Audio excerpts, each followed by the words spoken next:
questions from the press. There are a couple of roving microphones around, so if you would like to ask a question, if you could just indicate, please, and a microphone will come round to you. And if you could just let us know, please, what publication you're from.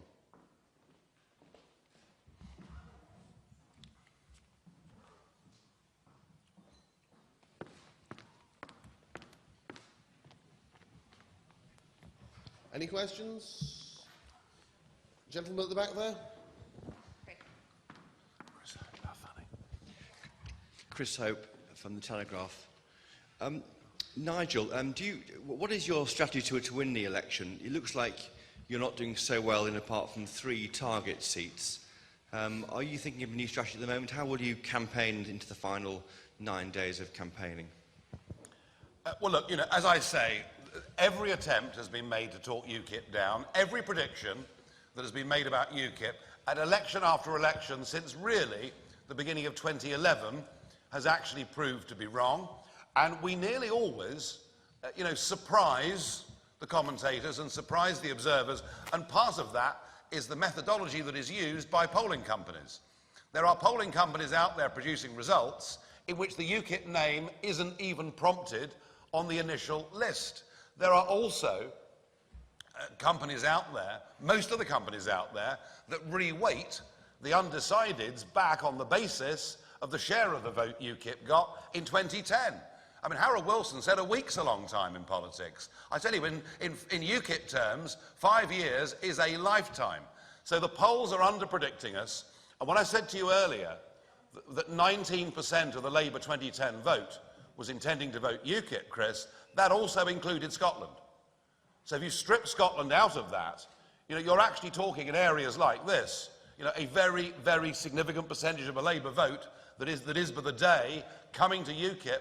And if we can ally that to getting non-voters and the people who've been disengaged through hope to vote for us, and then get the tactical vote from Conservatives, then these seats become winnable. As I say, we stunned everybody in Barnsley. We stunned everybody in South Shields. We stunned everybody, almost including ourselves, in Hayward and Middleton. We've got momentum up here in the north. Don't think that it can't happen, because it can. OK, one more question at the back there. John Stevens from the Daily Mail.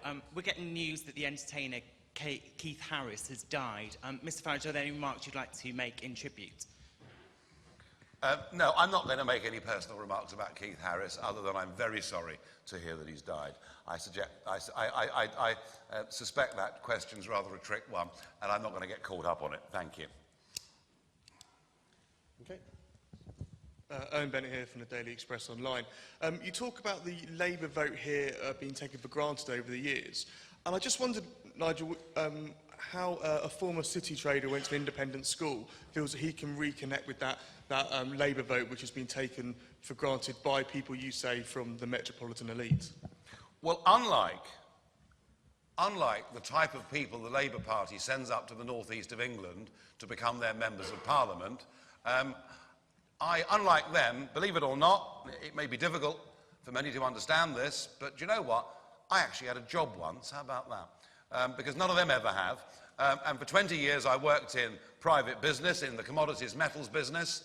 I, for 9 years, ran my own company. I spent huge amounts of my time in the Midlands and the north of England visiting factories and metal bashers, because they were my customers. So in terms of the world of business, I have a much greater understanding of what is necessary and what is needed than they do. And in terms of my own background, well, do you know, I went to a school that was a private school, but in my year, 50% of the boys that were there were scholarship boys, paid for through the Assisted Places scheme by local authorities. So I would regard myself as being utterly classless. But I would say this to you. 7% of people in this country whose parents are wealthy enough for them to afford private education are now dominating business, media, the sport, the law in a way that we've never, ever seen. And the only party who in its manifesto is attempting to address the issue of social mobility is UKIP, and we would bring back a selective school in every town in this country to make sure the brightest kids in Britain could do their very best, regardless of the wealth of their parents. Okay, next question at the back in the middle, please. Hello, Robin Brandt, BBC News. Nigel, you told BBC 5 Live this morning that some of the biggest racism, to quote you, that you've seen during this campaign is in Scotland. Do you believe that the SNP institutional racism in Scotland?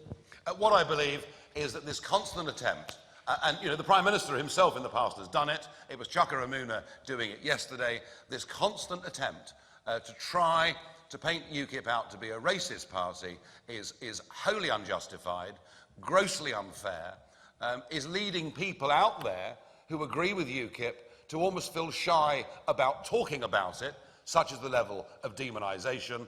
And I'm suggesting that if you want to look at unpleasant tactics in terms of street campaigning and outright naked unpleasantness of a national/racial nature, then you only have to see what was said to me when I was surrounded by a group of thugs in a street in Edinburgh to understand that actually it isn't UKIP that's the target. I have to say on that particular day I was very grateful to the police in Edinburgh who locked me in a public house for my safety.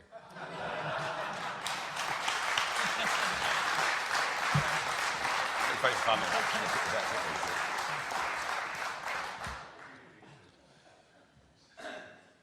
Okay, well, I'm not seeing any more hands from... I am seeing another hand from a journalist, so... Felicity Collinson from the Hartlepool Mail. What could your party do to get Hartlepool its hospital back, given that it's the biggest issue for the people in the town at the minute?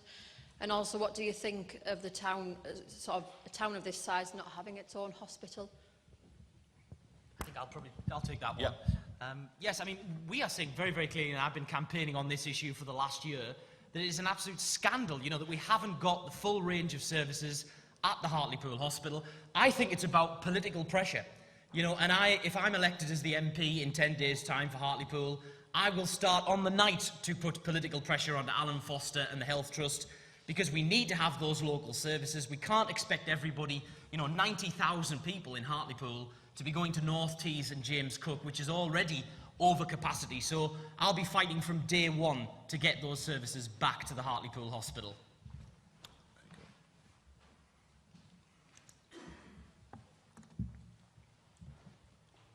Okay, any further questions? Yes? To Nigel, to respond to claims about or allegations of racism within UKIP by talking about racism or alleged racism within the SNP, some people would see that as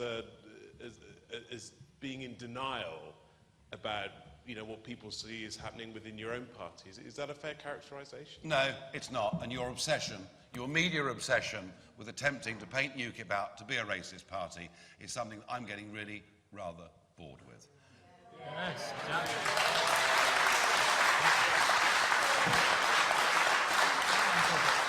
Sorry. Yeah, go on, do. I just wanted to say that I think UKIP is the only party that is saying our immigration policy is colourblind.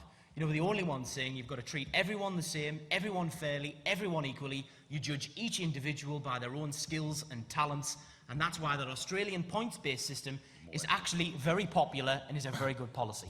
Quite right, quite right, quite right. And I do hope the next time you're interviewing Ed Miliband, all of you, that you ask Ed Miliband why the Labour Party in Lancashire has been prepared to accept former BNP councillors who now sit as Labour councillors. I'm looking forward to hearing his answer to that particular question. You didn't frankly have the balls to put country before party.